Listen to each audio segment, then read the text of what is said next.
Hello bachcho, let's read this question. So this question says, in an isolated system, that is a system with no external forces, total momentum of the interacting particle is conserved. It follows option A, Newton's first law, option B, Newton's second law, option C, Newton's third law, option D both B and C. तो चलिए बच्चों आप इस question को start करते हैं। तो देखिए बच्चों इस क्वेश्चन का जो आपका की कॉन्सेप्ट होगा, ठीक है, इस क्वेश्चन का की कॉन्सेप्ट देखिए, यहाँ पर हमसे पूछा गया कि कोई आइसोलेटेड सिस्टम है जहां पर हमारा कोई एक्सटर्नल फोर्स एक्ट नहीं कर रहा है, there is that is a system with no external force, ठीक है। Total momentum of the interacting particle is conserve, it follows, ठीक है। तो यहाँ पर क्या हो जाता है, आपका टोटल मोमेंटम आपके पार्टिकल्स का कंजर्व है। तो हमें बताना है कि ये कौन सी आपकी लॉ को फॉलो करता है, first law, second law and third law, ठीक है। तो देखिए इस क्वेश्चन का आप क्या की कॉन्सेप्ट क्या लिख सकते हैं, ठीक है। इस क्वेश्चन का आप की कॉन्सेप्ट न्यूटन्स लॉ लिख लीजिए, ठीक है। This question is based upon our Newton's law, ठीक है। हम न्यूटन्स लॉ से इसको क्या बताएंगे, इस क्वेश्चन को अभी सॉल्व करेंगे, ठीक है। न्यूटन्स लॉ भी लिख सकते हैं और आप यहाँ पर देखिए मोमेंटम, देखिए ये सिस्टम क्या है, नेट फोर्स जीरो है, तो इसको हम सेकंड लॉ भी बोल सकते हैं। और थर्ड लॉ इसलिए भी बोल सकते हैं क्योंकि एक्शन रिएक्शन फोर्स क्या होते हैं, दोनों इक्वल एंड अपोजिट होते हैं, ठीक है। वो फोर्सेस भी यहाँ पर एक्ट करेंगे, ठीक है। तो Newton's law is the key concept of this question, ठीक है। तो हम लिख सकते हैं, देखिए न्यूटन्स लॉ क्या है, इस क्वेश्चन का आपका की कॉन्सेप्ट है। तो देखिए यहाँ पर आपके क्या क्वेश्चन है, बोला क्या है, एक आइसोलेटेड सिस्टम है जहां पर आपका नेट एक्सटर्नल फोर्स जीरो है, ठीक है। एफ एफ एक्सटर्नल ये क्या होगा, समेशन ऑफ एफ एक्सटर्नल को मैंने जीरो बोल दिया। इसका मतलब है कि आपके बहुत सारे अगर एक्सटर्नल फोर्सेस कितने भी हो सकते हैं, वो कितना हो गया, जीरो हो गया, ठीक है। नेट एक्सटर्नल फोर्सेस यानी कि बाहर से कोई फोर्सेस नहीं लग रहा है। तो जो आपका सिस्टम होगा, ठीक है, सिस्टम पे अगर आप देखिए आपका फोर्स क्या होता है, अगर आपका F external is equal to zero on any system, तो हम यहाँ से क्या बोल सकते हैं, डीपी बाई डी टी, यानी कि rate of change of momentum, वो भी आपका जीरो को इक्वल होगा। और यहाँ से हम बोल सकते हैं मोमेंटम क्या हो जाएगा, आपका कांस्टेंट हो जाएगा, ठीक है। मोमेंटम कांस्टेंट हो गया तो इसका मतलब है कि ये आपके न्यूटन सेकंड लॉ को फॉलो कर रहा है। मोमेंटम सेकंड कांस्टेंट हो गया तो इसका मतलब क्या है, ये आपका न्यूटन्स की सेकंड लॉ पर बेस्ड है, ठीक है। अब देखिए ये आपका यहाँ से स्टेटमेंट आ गया। और एफ एक्सटर्नल जीरो है, एफ एक्सटर्नल के आपका यहाँ पर से जीरो आ रहा है, यानी कि उसके अंदर जो इंटरनल फोर्सेस होंगे, ठीक है, उसके कारण भी देखिए ये ऑब्जेक्ट क्या, देखिए यहाँ पर हम इसको ऐसे समझ सकते हैं कि यहाँ पर हमसे बोला कि देखिए सेकंड लॉ तो हमने यहाँ पर प्रूव कर दिया कि इसका मोमेंटम क्या कांस्टेंट है, ठीक है। अगर मान लीजिए हम एक एग्जांपल लेते हैं, ठीक है, we take an example of the, एक बुलेट का एग्जांपल लेते हैं, जैसे हमने क्या किया, एक गन ली, ठीक है, दिस इज अवर गन, ठीक है, ये हमारे क्या एक गन है, जिससे हमने क्या किया, एक बुलेट को क्या किया, फायर किया, ठीक है। एक बुलेट को हमने इससे फायर किया, ठीक है, दिस इज अवर गन। और यहाँ पर आपकी क्या एक बुलेट है, ठीक है, ये आपकी बुलेट है, ठीक है। और एक इस, ये आपकी देखिए बुलेट मूव कर रही है, और एक स्टेज आप ऐसे ले लीजिए, मान लीजिए ये आपकी गन है, ठीक है। मैं इसको दो केसेस से बता रहा हूँ, ठीक है, उससे आपके थोड़ा इजी समझ में आ जाएगा, ठीक है। ये आपकी क्या, देखिए यहाँ पर ये भी आपकी क्या एक गन है, ठीक है, ये आपकी वही गन है, ठीक है, बस एक टाइम का अलग अलग सिनेरियो होगा, ठीक है। दिस इज अ गन, ठीक है। देखिए ये आपकी बुलेट इसके अंदर है अभी, ठीक है। तो देखिए ये आपका इनिशियल स्टेज है, ठीक है। This is our initial stage, initial stage में यहाँ पर लिख लेता हूँ इनिशियली, ठीक है। इनिशियल यानी कि time T is equal to zero पर, ठीक है, किसी time T is equal to zero पर। और ये आपकी क्या फाइनल स्टेज हो जाती है, ठीक है। फाइनल स्टेज यानी कि किसी टाइम टी पर, ठीक है, किसी टाइम टी पर ये आपका T is equal to zero initial है, और किसी टाइम टी पर ये आपकी क्या हो जाएगी, फाइनल स्टेज हो जाएगी, ठीक है। तो देखिए अभी इस बुलेट क्या है, इसके अंदर होगी कहीं पर, ठीक है, बुलेट यहाँ पर इसके अंदर कहीं भी होगी, ठीक है, और यहाँ पर बुलेट क्या है, मूव कर रही है, ठीक है। तो देखिए इनिशियली जब किसी पर्सन के हाथ पर एक बुलेट है, ठीक है, इनिशियली किसी पर्सन के हाथ पर बुलेट है, अगर बुलेट हमारे हाथ पे है, तो अभी देखिए कोई यहाँ पर फोर्स नहीं लग रहा है, एक्सटर्नल फोर्सेस तो देखिए दोनों कंडीशन में ही जीरो है। उसने क्वेश्चन में मेंशन किया in an isolated system. Isolated system का मतलब होता है जहां पर आपका नेट एक्सटर्नल फोर्स जीरो होता है, उसे हम क्या बोलते हैं, आइसोलेटेड सिस्टम बोलते हैं, ठीक है। ये आपके देखिए दो केसेस हो जाएंगे। अब हम यहाँ पर इसको हम देखिए वन बोल रहा हूं मैं, और इसको मैं बोल रहा हूँ टू, ठीक है। इन दोनों को मैं यहाँ पर कंसिडर करूंगा, ठीक है, इनिशियल और फाइनल। अब देखिए इनिशियली आपकी बुलेट क्या है, रेस्ट पर है, इनिशियल आपकी बुलेट रेस्ट पर है, तो हम बोल सकते हैं इसकी वेलोसिटी जीरो होगी। वेलोसिटी जीरो होगी तो इसका मतलब क्या होगा, इसका मोमेंटम भी कितना होगा, जीरो होगा। वेलोसिटी जीरो, तो यहां से हम बोल सकते हैं कि इसका मोमेंटम भी कितना होगा, जीरो होगा, ठीक है। अब देखिए सेकंड केस पे क्या होगी, ये बुलेट आपकी इस डायरेक्शन में मूव करे, bullet is moving in the forward direction, तो इसके पास कुछ वेलोसिटी होगी, मान लीजिए ये आपने वी बोल दिया, ठीक है, प्लस वी बोल दीजिए, प्लस वी इसकी वेलोसिटी होगी, ठीक है।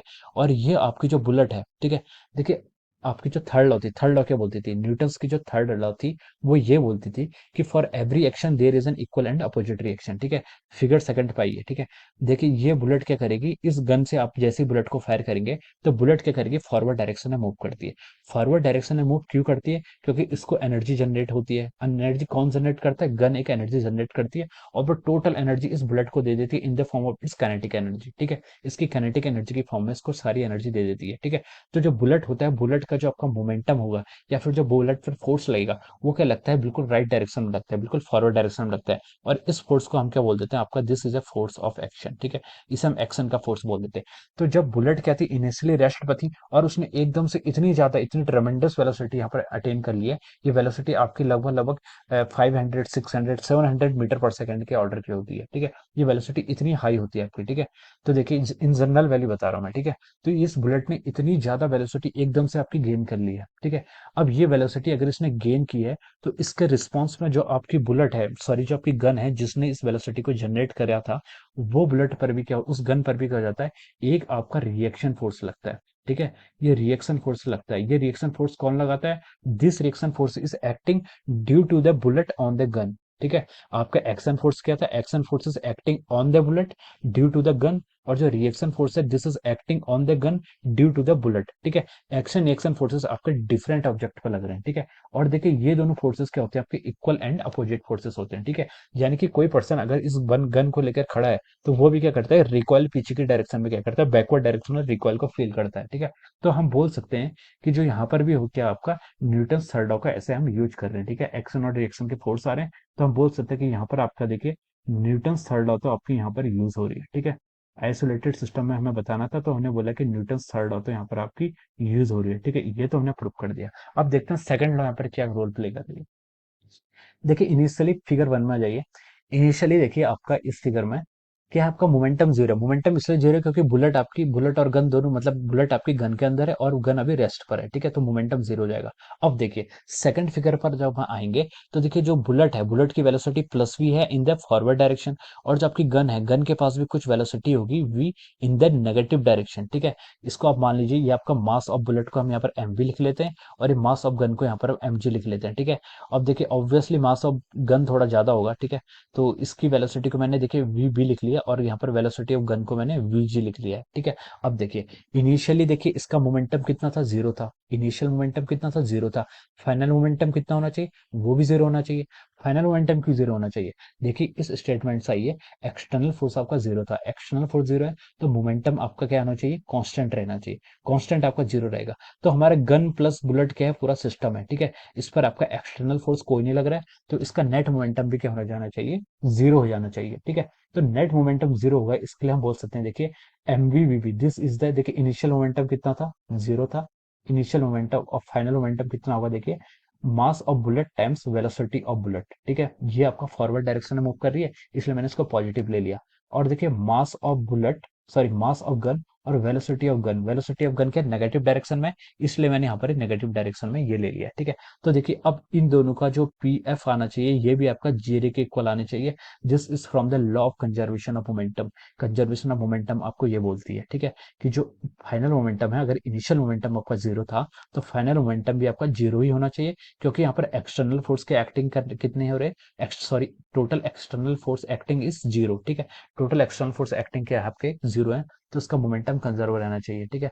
So this is the statement of Newton second law. देखिए ये स्टेटमेंट आपका यहाँ से कंजर्व कर रहा है, मोमेंटम कांस्टेंट रहना चाहिए। ये स्टेटमेंट कहाँ से आया था, this statement comes from the Newton second law of motion.